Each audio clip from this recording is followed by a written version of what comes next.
गुरुदेव भगवान के चरणों में साष्टांग दंडवत। राधे श्याम।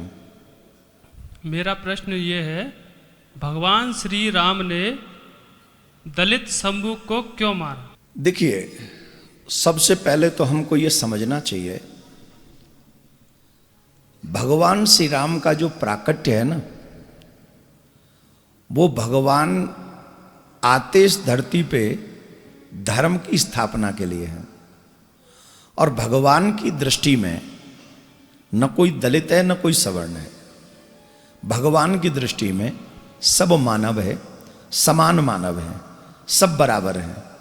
ये तो आजकल के जो मनुष्य हैं उन्होंने ऊंच नीच करके और अपने प्रॉफिट के लिए, अपने लाभ के लिए भगवान को भी बांट दिया है।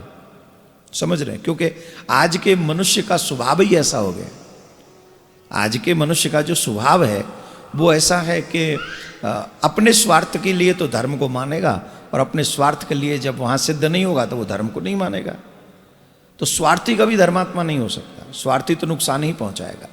दूसरी बात, हर एक युग का कोई न कोई धर्म होता है। युग में, हर एक युग में, जैसे सतयुग में कहेंगे तो वहां तपस्या का बड़ा महत्व है। त्रेता युग में जाएंगे तो वहां यज्ञ का बहुत बड़ा महत्व है। द्वापर युग में उपासना का महत्व है। लेकिन वही कलयुग में जब आ जाएंगे तो कलयुग में मात्र नाम संकीर्तन और भजन कीर्तन का ही बहुत बड़ा महत्व। धर्म क्या है? जिसे वेद स्वीकार करता है वो धर्म है। जिसे वेद स्वीकार नहीं करता है वो, उसको आप धर्म नहीं कह सकते। वेद में, पुराणों में जिसको कहा गया वो धर्म है। अब भगवान ने जहां तपस्या करने का महत्व है सतयुग में, यज्ञ का महत्व है त्रेता युग में, भगवान श्री राम जहां कोई बहुत बड़ा, राम जी ने हजारों वर्ष राज्य किया और एक भी विवादित कार्य वहां राज्य में, एक दो चीजें हुई हैं बस, उनके अलावा हजारों वर्ष में कोई विवादित कार्य नहीं हुआ। विवादित तो राम जी तो है ही नहीं, क्योंकि राम विक्रवान धर्मा, राम साक्षात धर्म का ही रूप है। अब प्रसंग क्या था? ये प्रसंग था कि भगवान श्री राम एक बार सभा में बैठे हुए थे तो एक वयोवृद्ध ब्राह्मण आए, और वयोवृद्ध ब्राह्मण आए, वो जवान बेटे की मृत्यु हो गई थी उनके की, राम जी के राज्य में। राम जी के राज्य में जवान बेटे की मृत्यु हो गई। वो आके राम जी के सभा में अपने बेटे की शव को रख दिया, लाश को रख दिया। बोले जब किसी जवान की मृत्यु होती है ना तो ये राजा का पाप होता है। बताओ तुम्हारे यहां, तुम्हारे राज्य में या तो तुमसे पाप हुआ है या तुम्हारे राज्य में कोई पाप हुआ है। अब राम जी बोले मेरे से पाप हो ये तो संभव नहीं, और मेरे राज्य में भी कोई पाप नहीं करता, पशु पक्षी भी पाप नहीं करते, फिर ऐसा क्या हो गया? तो राम जी ने तमाम ऋषियों की, जिनमें से देवर्षि नारद भी थे, तमाम ऋषियों की मीटिंग बुलाई। और मीटिंग जब बुलाई तो उसमें नारद जी ने कहा कि एक शंभुक नाम का व्यक्ति है जो तप कर रहा है।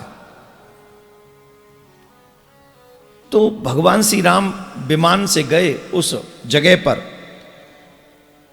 सेवाल पर्वत पे शंभुक तपस्या करते हुए देखा। तो तपस्या बड़ी विकराल कर रहा था। क्या कर रहा था? विकराल। कैसी कर रहा था? उल्टे लटक के, पेड़ पे उल्टे लटका हुआ भयानक घोर तपस्या कर रहा है।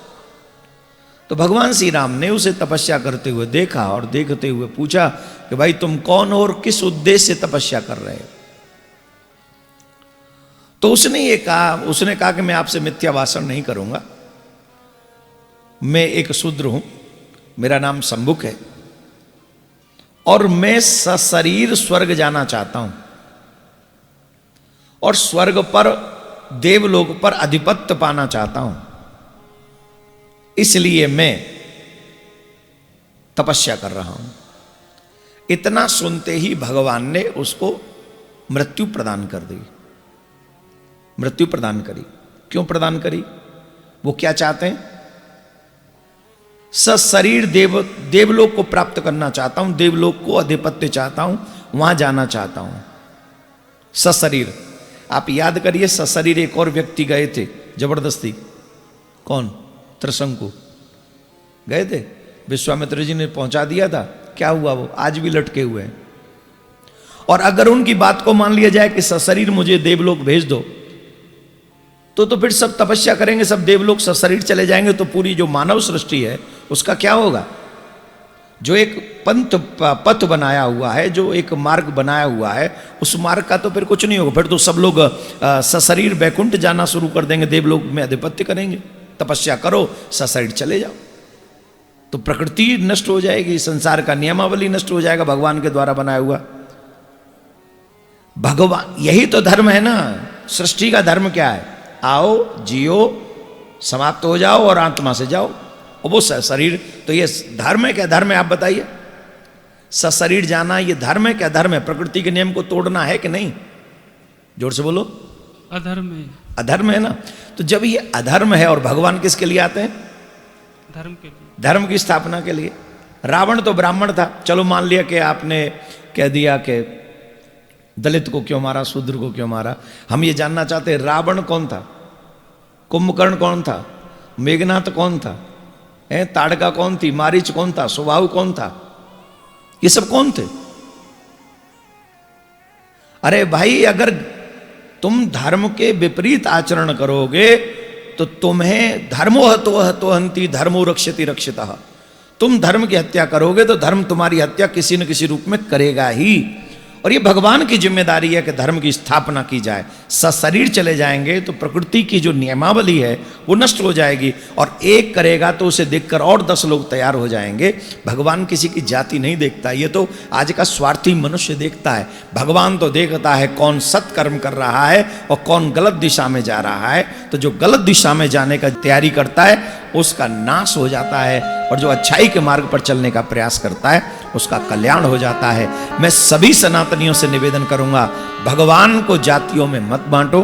भगवान हम सब के हैं, भगवान हम सब का कल्याण करते हैं। क्या बोलना पड़ेगा?